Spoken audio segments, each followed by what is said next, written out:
So in today's question and answer video, I want to talk about whether business networking is valuable for you as a technology professional and what you need to be thinking about doing when you go out there to do business networking. So an important thing to be thinking about whenever you take any action as a technology professional or as a business owner or as a founder is thinking about opportunity cost, right? If you are doing something, it means by default you can't be doing something else. So this is something that gets lost on a lot of people, especially when they're founders, right? They think that they're working, right? I'm working. The reason is because they have an employee mindset, right? An employee gets paid for punching the clock, right? They get in at 8 or 9 in the morning, they leave at 5 or 6 at night, and that is what they get paid for. They don't actually get paid for shipping product. They don't actually get paid for making a customer happy or anything like that. They get paid for punching the clock. And the issue is, right, is so many employees decide they want to be entrepreneurs for some reason, right? And they go out into the entrepreneur or the startup world, and then they run their business lives the way they used to run their employee lives, and that's a complete and utter disaster. So when you're going out there and you're doing things, the important thing to understand is that as a founder or as an entrepreneur, the only thing that really matters is how you're going to be getting money, what transaction you're doing so that somebody hands you cash. If you're doing anything other than that, then that might be something called an opportunity cost. Like I worry about that in the startup world. I had a buddy of mine years ago, and it was funny, right? Back when I started doing the YouTube videos, I started becoming really successful with the YouTube videos, and I had been doing a lot of, the technology networking in the Baltimore area at the time, somewhere around 2012. And then I was doing it a lot, right? Again, as I tell you folks, especially if you don't have anything better to do, you go out there and you network, 3 or 4 times a week maybe. You meet people, you learn things, you figure things out, you find resources, all this kind of stuff. But then as time goes by, right, you should need to do that type of networking less and less as just business starts increasing, right? The more time you have to spend on shipping product, the more time you have to spend on communicating with customers and clients, the more time that you actually have to spend on your work, by default, you have less time for things like business networking, right? Again, it's important to understand, again, as a founder, as a business owner, that you need to be working at least 40 hours a week. So if you don't have enough product to ship to basically ship product 40 hours a week or do advertising 40 hours a week, you should be doing something. So that's where business networking comes in, right? Anyways, I had a buddy of mine, actually a really good idea. I thought it was a good idea. No idea what happened to it, probably failed. Anyways, and I met this person, again, about that 2012 time frame, and saw them at a lot of the networking events. And again, I think they had a good idea. I think it was reasonable that technology could solve the problem. It seemed reasonable that they could get customers in the whole 9 yards. And so I figured they do fine enough. They do fine enough, right? Anyways, as my YouTube career, it got more and more successful, I started flying off, started doing all kinds of stuff, went to less and less tech events, and it went from 3 tech events a week to 2 to 1 to 1 every other week. Again, if you're going to be doing tech events or doing like business networking, I do recommend that you keep doing it even once you're successful. Again, at least once a month, maybe twice a month. That keeps you in the know. That keeps you meeting people. That keeps you understanding what's going on in your environment, that type of thing. But again, more than that, it becomes an opportunity cost, right? The 4 hours that I'm spending doing networking is 4 hours I can't be doing creating classes or something like that. Anyways, it was fascinating to run into this guy like 3 years later. And I was like, yeah, how things are going? He told me, he was like, yeah, so how much of this networking are you still doing? He's like, 4 nights a week. Wait a minute. It's been 3 years. It's been 3 years. You still don't have a minimum viable product. Again, didn't have a minimum viable product. You still don't really have a path to releasing your product, and yet you're still going to meetups 4 days a week. There is a problem there. That is a founder that is using the employee mindset. They're working. They're punching that clock every day, but they're not shipping products. So one of the first things you need to be thinking about whenever you think about doing business networking or anything, really anything as a startup founder or as an entrepreneur is there something more valuable that you could be doing? right? And I think about that like with last night. So I'm here in Miami. So my wife and I are thinking about moving to Miami. Well, I should say not Miami. Miami Beach is actually an entirely different city than Miami. So we're looking at moving to Miami Beach. Anyways, I've been going to tech events here. Why am I going to tech events here? Basically to learn the lay of the land, right? I would like to meet important people in the tech scene so we can start doing fireside chats with folks here in Miami. I need to find like real estate type things. So if we're doing fireside chats or if we're doing in-person classes, I literally need to find a box. Like sometimes you just need a damn box. But finding boxes can be a pain in the ass, right? I need to find a box. I need to understand the lay of the land of Miami and Miami Beach, like where things are. Again, this place called Brickell. I knew nothing about Brickell 2 weeks ago. Now I'm getting pretty comfortable with Brickell. Again, that may sound stupid. Like you move to a city, or you're moving to a city, you know, all these neighborhoods. Where is Brickell? Where is Edgewater? Where is Wynwood? Like people talk about these things. They're like, I don't know where the fuck that is, right? So if somebody said, hey, you know, I have a classroom you could use in Edgewater, like I need to know. I can like, oh yeah, sure. Or no, or whatever, right? You know, somebody could say, hey, you know, I have some place you could use up in Hollywood.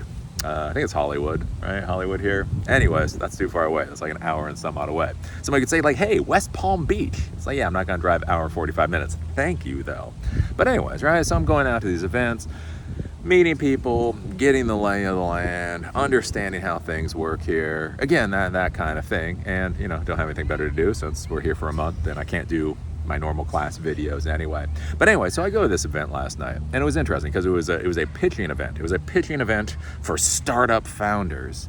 And for a mere $65, you could pay to pitch to other startup founders and investors, I'm told. I'm told there were investors there. I'm not sure I saw them. I didn't see any checkbooks. But it was an interesting thing to be thinking about with again, like business networking, again, pitching and that. So people pay $65. And so you go there, and there are about 20 people in the room. There's in Brickell, there's a very weird bar, and but nice people. Again, nice, lovely people. Not snarking about any of these people. But you get there, and there's about 20 some odd people there, and then there's 6 pitches. And then most of the people that are doing pitches brought like a +1. Right? So out of the 6 pitches, probably like 10 or 11 of the people there were involved in the pitches then. Plus you have the host that's running it, so that takes you to 12. And then you only got like 20 people in the room, maybe a couple more than 20 people. And I'm not writing checks because I'm just trying to figure out where the hell Brickell is. And I talked with some of the other people and they don't really seem to be writing checks. And it was a very interesting event to see these people pay $65 to pitch to a room of people that don't have checkbooks. And this is an important thing to consider. Why the hell are you in the room? Now, again, there could be reasons. There could be very valuable reasons to do that other than getting a check. Again, something to think about is things like resources. Again, like for me with Silicon Dojo, I don't really need a check. You know, if you got $1 million, if you got $1 million, I will put that in an S&P 500 index fund, and I will accept the returns every year. I don't really need $1 million. All right, but again, there's resources, right? Like that might be a thing to do pitching for. Like you can do a pitch where you don't necessarily need the money. You need talent. Right? We're creating this platform using whatever type technology. And so we're doing the pitch, not necessarily get money, but maybe somebody in the room, you know, can do the work that we need done. Again, other types of resources. Hey, I don't need $1 million, but you know, 1,000 square foot box would be quite lovely. Anybody got 1,000 square foot box? Right, that might be a reason to do a pitch. Another reason to do a pitch might be just to get you used to it, to get you used to in front of a crowd. Again, if you're gonna start pitching, especially if you're trying to get investment $1 million, right? The more you do anything, the better at it you're gonna get. Again, it is a skill. You see somebody do something and you go, wow, they're a natural. As long as you ignore the decade they spent becoming a natural, right? So anyway, there's lots of reasons to do pitches. But if you go to that particular event, trying to get money out of investors probably isn't one of them. And again, it was really interesting because they were like, we need $500,000. We need $150 million or $150,000. We need, right? And they're doing this pitch and they're asking for money. And I'm just kind of looking around like, anybody got a checkbook? I left my checkbook at home. Sorry, right? And so that's going to be one of the things that you need to be thinking about with the kind of networking, business networking. Again, is that whole idea of why are you going to be going to do the business networking? And so is the event that you're going to appropriate for the results that you're expecting, right? Now, you could go to an event that's fucking awesome, right? You could go to a pitch event that has 50 multimillionaires in the room that are willing to write checks, and you can just fucking whiff it. You can just go in there and you can screw up so bad nobody even wants your business card, right? That's a possibility. That's a reality. It can happen. But, right, that was an appropriate event for you. You are trying to get money. You were in a room with people that have money. You were able to pitch in front of them, and you just did a horrible job at it. Again, get better, get good, but that kind of event is appropriate.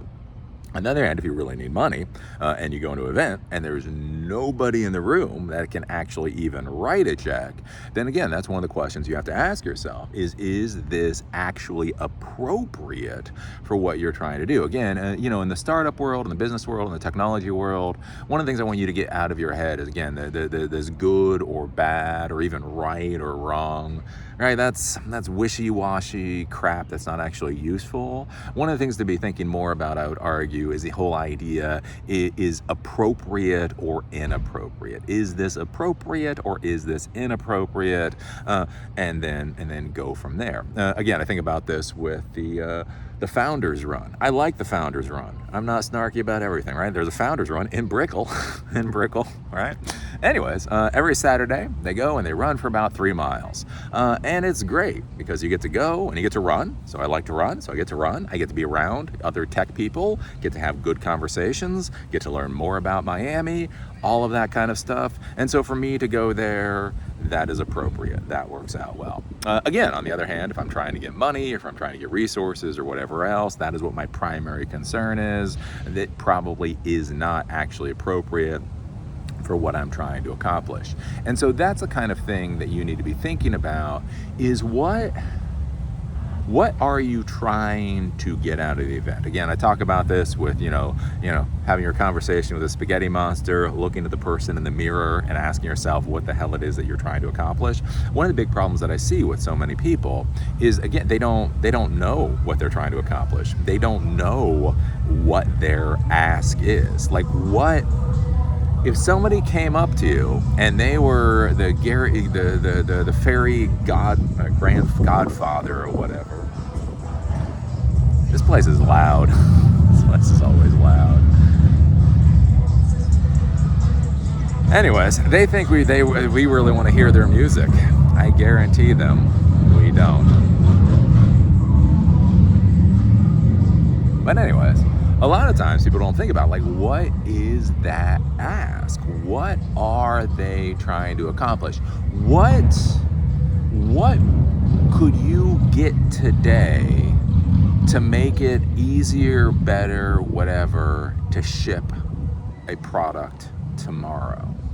And if you understand what your requirements are, if you understand what your needs are, if you understand what you're trying to go for, then again, things like going out to the business networking and doing these types of engagements or whatever make a lot of sense. Again, what I see with a lot of people is they don't really know what they want, and then they go out essentially just to stamp a time card. Look, I went out to 4 events this week, so obviously I'm working hard as a startup founder.